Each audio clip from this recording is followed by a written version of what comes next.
BJP ಹೈಕಮಾಂಡ್ಗೆ ಈಗ ಕೊಪ್ಪಳದ ಟಿಕೆಟ್ ಆಕಾಂಕ್ಷಿಯಾಗಿದ್ದ ಮತ್ತು ಹಾಲಿ ಸಂಸದ ಕರಡಿ ಸಂಗಣ್ಣ ಅವರೇ ಬಿಸಿ ತುಪ್ಪವಾಗಿ ಪರಿಣಮಿಸ್ತಾ ಇದ್ದಾರೆ. ಯಡಿಯೂರಪ್ಪ, ಪ್ರಹ್ಲಾದ್ ಜೋಶಿ, ಇನ್ನುಳಿದ ಬಿಜೆಪಿ ನಾಯಕರು ಬೆಂಗಳೂರಿನಲ್ಲಿಯೇ ಅವರ ಮನವೊಲಿಸಿದ್ರು.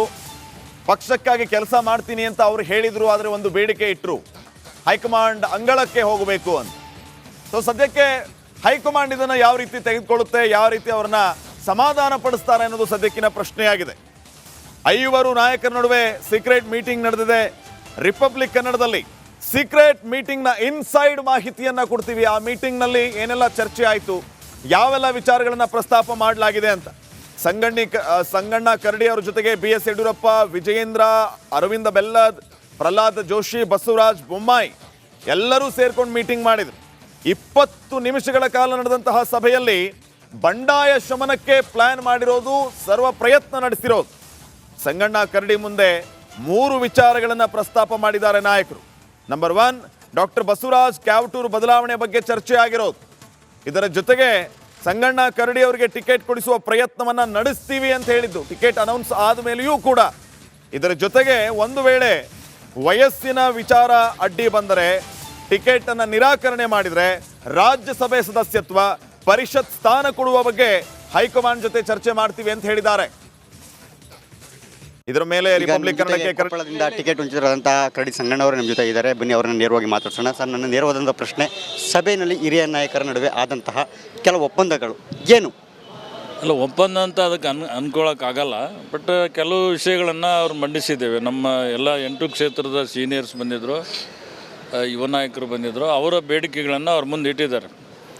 ಒಂದು, ಮೊದಲನೇದಾಗಿ ಕ್ಯಾಂಡಿಡೇಟನ್ನ ಬದಲಾವಣೆ ಮಾಡಬೇಕಂತೇಳಿ ಅವರು ಫಸ್ಟ್ ಬೇಡಿಕೆ ಇಟ್ಟಿದ್ದಾರೆ. ಸೆಕೆಂಡ್, ಬೇರೆ ಬೇರೆ ವಿಚಾರಗಳನ್ನು ಪ್ರಸ್ತಾಪ ಮಾಡಿದ್ರು. ಅದು ನಾನು ಹೇಳೋಕ್ಕೆ ಹೋಗಲ್ಲ. ಅದಕ್ಕೆ ಪಾರ್ಟಿ ಕೂಡ ಒಪ್ಕೊಂಡಿದೆ. ಅದನ್ನು ನಾವು ಪರಿಗಣಿಸ್ತೀವಿ ಮತ್ತು ವರಿಷ್ಠರ ಜೊತೆ ಮಾತಾಡ್ತೀವಿ ಅನ್ನೋ ಮಾತು ಹೇಳಿದ್ದಾರೆ. 4 ದಿನಗಳ ಗಡುವು ಕೊಟ್ಟಿದ್ದೀರಿ ಅಂತ ಹೇಳಿ ಮಾಹಿತಿ ಇಲ್ಲ, ಅವರು ವರಿಷ್ಠರು ತೀರ್ಮಾನ ಮಾಡ್ತಾರಂತ ನಮಗೆ ಒಪ್ಪಿಸಿದೆ. 4 ದಿನದೊಳಗಡೆ ತೀರ್ಮಾನ ಆಗುತ್ತೆ? ಅಲ್ಲಲ್ಲ, 4 ಡೇಸ್ ಅಂತ ಏನು ಹೇಳಿಲ್ಲ ಅವರು. ಒಟ್ಟು ನಮ್ಮ ಎಲ್ಲರ ನಾಯಕರದ್ದು ಏನು ಡಿಮ್ಯಾಂಡ್ ಇದೆ, ಆ ಡಿಮ್ಯಾಂಡನ್ನು ನಾವು ಪರಿಶೀಲಿಸ್ತೀವಿ, ವರಿಷ್ಠರ ಗಮನಕ್ಕೆ ತರ್ತೀವಿ ಅನ್ನೋ ಮಾತನ್ನು ಹೇಳಿದ್ವಿ. ಅಭ್ಯರ್ಥಿ ಬದಲಾವಣೆ ಆಗುವಂಥ ಸಾಧ್ಯತೆಗಳಿದೆ? ಇಲ್ಲ, ಅದ್ರ ಬಗ್ಗೆ ನಾನು ಹೇಳಲಿಕ್ಕಾಗಲ್ಲ. ಬಟ್ ನಮ್ಮ ಅನಿಸಿಕೆಗಳನ್ನು ನಾನು ಕೂಡ ಮಂಡಿಸಿದ್ದೀನಿ. ಅವರು ನಮ್ಮ ಎಲ್ಲ ಸೀನಿಯರ್ಸ್ ಬಂದಿದ್ರಲ್ಲ 8 ಕ್ಷೇತ್ರದವರು ಕೂಡ ಅವ್ರ ವರಿಷ್ಠರ ಗಮನಕ್ಕೆ ತಂದಿದ್ದಾರೆ. ಅದು ಏನಾದ್ರು ತೀರ್ಮಾನ ಮಾಡೋದು ವರಿಷ್ಠರು ಮಾಡಬೇಕಾಗಿ. ಇವರು ನಾಯಕರ ಜೊತೆ ಆದಂಥ ಸಭೆಯಲ್ಲಿ ರಾಜ್ಯಸಭಾ ಸದಸ್ಯ ಸ್ಥಾನಕ್ಕೆ ಸಂಬಂಧಪಟ್ಟಂತೆ ತಮಗೆ ಒಂದು ಭರವಸೆ ಕೊಟ್ಟಿದ್ದಾರೆ ಅಂತ? ಅಲ್ಲಲ್ಲ, ಅದು ಯಾವ ಭರವಸೆನೂ ಕೊಟ್ಟಿಲ್ಲ ಅವರು. ಬಟ್ ಆದರೆ ಇವರು ಚರ್ಚೆ ನಮ್ಮವ್ರು ಅದನ್ನು ಸಭೆಯಲ್ಲಿ ಮಂಡಿಸಿದ್ದಾರೆ. ಫಸ್ಟನ್ನು ಟಿಕೆಟ್ ಬದಲಾವಣೆ ಆಗಬೇಕು, ಇಲ್ಲಂದರೆ ರಾಜ್ಯಸಭಾ ಟಿಕೆಟ್ ಇದು ಕೊಡಬೇಕು, ಸ್ಥಾನ ಕೊಡಬೇಕು, ಇಲ್ಲ MLC ಕೊಡಬೇಕಂತ 2-3 ಬೇಡಿಕೆ ಇಟ್ಟಿದ್ದಾರೆ. ಬಟ್ ಅದು ಎಲ್ಲದನ್ನು ಕೂಡ ಅವ್ರು ಚರ್ಚೆ ಮಾಡ್ತೀವಿ, ವರಿಷ್ಠರ ಹತ್ರ ಮಾತಾಡ್ತೀವಿ ಅನ್ನೋ ಮಾತು ಹೇಳಿದ್ದಾರೆ. ಜನಾರ್ದನ್ ರೆಡ್ಡಿ ಅವರ ಪತ್ನಿಯವರು ಕಣಕ್ಕಿಳಿತಾರೆ ಅನ್ನೋದಾದರೆ ತಮಗೆ ಒಪ್ಪಿಗೆ ಇದೆಯಾ? ನೋಡ್ರಿ, ಪಾರ್ಟಿ ಈಗಾಗಲೇ ಒಬ್ಬರನ್ನ ಇಳಿಸಿದ್ದಾರೆ. ಮತ್ತೀಗ ಜನಾರ್ದನ್ ರೆಡ್ಡಿ ಅವ್ರ ಪತ್ನಿ ಒಬ್ಬರು ಹೇಳಿದ್ರೆ 2 ಕ್ಯಾಂಡಿಡೇಟ್ ಇಳಿಸ್ತಾರ. ಅಭ್ಯರ್ಥಿಗಳ ಬದಲಾವಣೆ ಈಗಿರುವಂಥ ಅಭ್ಯರ್ಥಿ ಬದಲಾವಣೆ ಆಗ್ತದೆ ಅಂತ ಹೇಳಿ ರಾಜಕೀಯ ಚರ್ಚೆ ಆಗ್ತಾ ಇರ್ತಕ್ಕಂಥ, ಹಾಗಾಗಿ ನಿಮ್ಮ ಕಾರ್ಯಕರ್ತರು ಹೇಳ್ತಾ ಇರ್ತಕ್ಕಂಥದ್ದು. ಅಲ್ಲಿ ನನಗೆ ಗೊತ್ತಿಲ್ಲ, ಬಟ್ ಅವರು ವರಿಷ್ಠರು ಏನು ಮಾಡ್ತಾರೆ ಗೊತ್ತಿಲ್ಲ. ಆ ರೀತಿಯಾಗಿ ಯಾವುದೇ ಚರ್ಚೆ ಆಗಿಲ್ಲ? ಇಲ್ಲ, ಚರ್ಚೆ ನಮ್ಮ ಮುಂದೆ ಏನೂ ಆಗಿಲ್ಲ. ನಮ್ಮ ಡಿಮ್ಯಾಂಡ್ ಅಷ್ಟೇ ಮಂಡಿಸಿದ್ವಿ. ಅವ್ರು ಕೇಳ್ಕೊಂಡಿದ್ದಾರೆ. ಕೇಳ್ಕೊಂಡು ಅದನ್ನು ನಾವು ವರಿಷ್ಠರ ಗಮನಕ್ಕೆ ತರ್ತೇವೆ.